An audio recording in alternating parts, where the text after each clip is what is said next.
And now we're going to get into the way people like me and Sage and Janice have been treated on campuses, have been treated by university students sent to protest them by their women's studies professors as part of their women's studies program.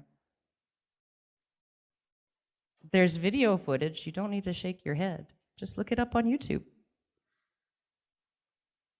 Another way feminism protects its hegemony is through vilification of its critics, all in accordance with the tropes I've described.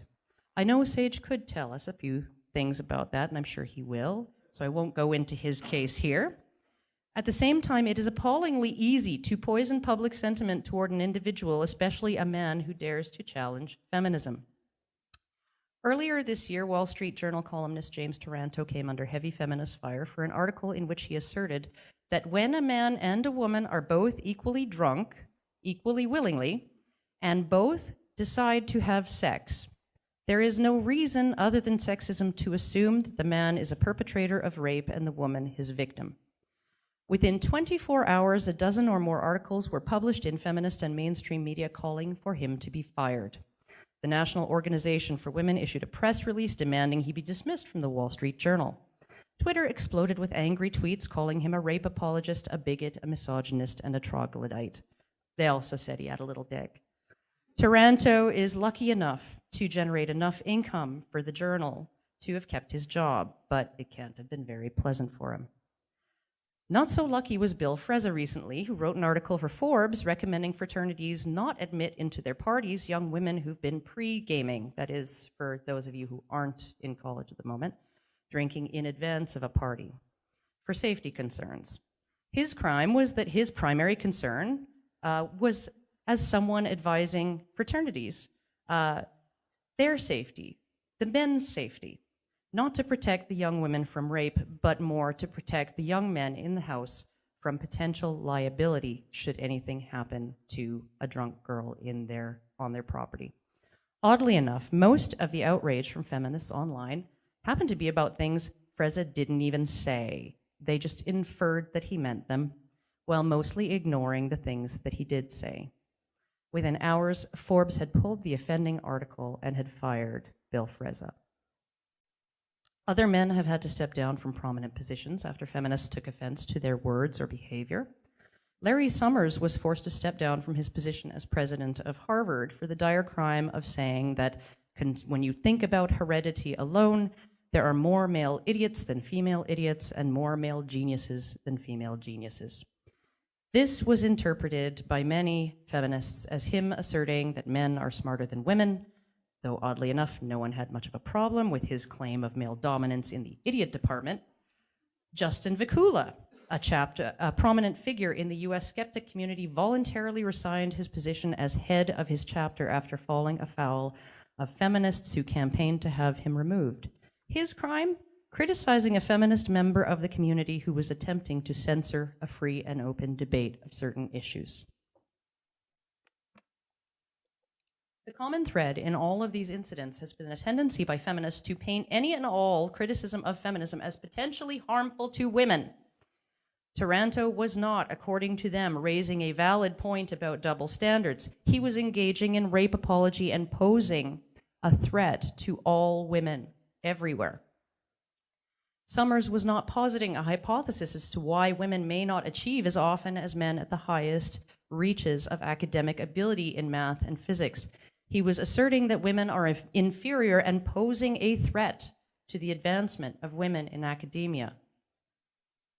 Society reacts the way it always does when it feels its women are endangered by words or actions of men, like the mobs of angry men who hanged countless black men in the US prior to our shift in attitudes about black people. Society acts to quash the perceived threat with little care for fact-finding or the importance of the blindness of justice. Think of the protests to this event organized by feminists here at KSU, not leaflets disputing the differences of opinion between their position and KSU men, not not a counter argument, a list of facts and links, not a dialogue or even the argument that Kasam is unnecessary. It was an elaborate artistic protest about rape and rape victims, casting this event and Kasam as a potential threat to women. And who could blame them?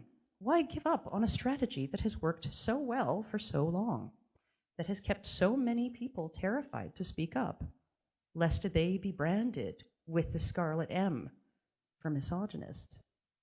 You bunch of misogynists.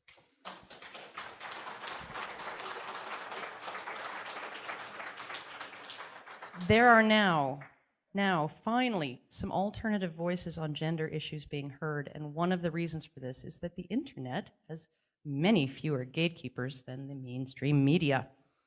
Anyone can start a blog and put their opinion out there. Anyone can access a wide variety of research on things like domestic violence, sexual assault, educational attainment and outcomes, and other social problems we perceive as gendered, sometimes in the wrong direction.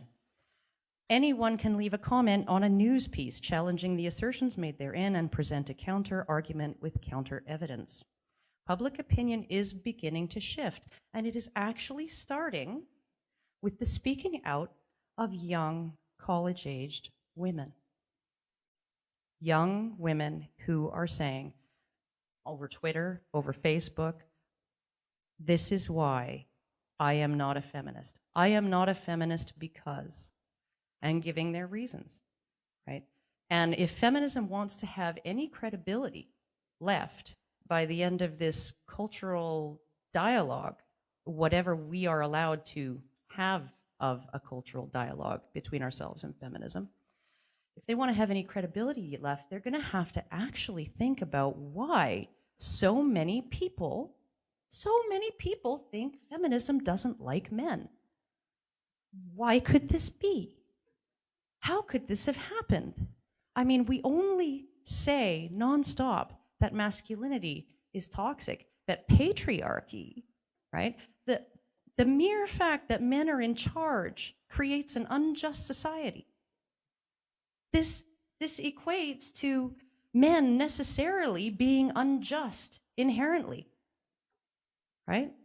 That if there's not 50-50 representation in the Senate, then some horrible, horrible oppression of women is taking place.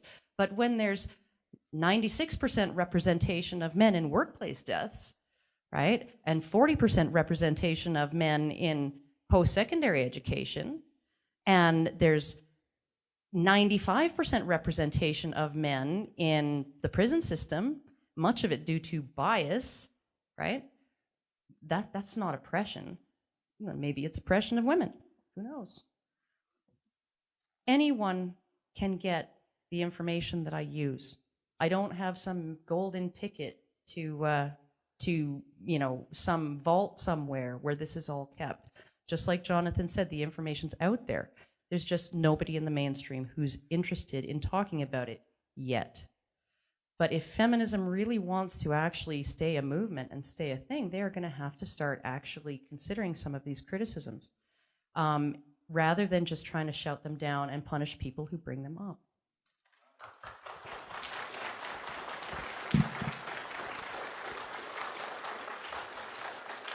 And I just want to say one last thing. I encourage everybody here who is a non-feminist, you don't have to be an anti-feminist like me. You can merely be a person with no affiliation whatsoever. But a crowd is going to eventually gather in front of that presidential palace. And I just want to let you know, dissenters aren't as easy to pick off when they're all standing together and when they outnumber their opponents. They're a lot harder to take out. So I just want to encourage people here who feel like there are problems in academia, problems in the government, problems in politics, problems in the media related to feminism and feminist ideology, to please don't be afraid to speak up. Don't be afraid to speak up. You don't have to be as brutal about it as I usually am. You know, you might want to ease into it a little bit, but definitely the fewer of us who keep their mouths shut, the fewer of us who are silent, the quicker that we can get a lot of these issues that Jonathan was talking about, a lot of the issues of laws like yes means yes in California, dealt with, maybe gotten rid of, the sooner that we can bring some sanity back into the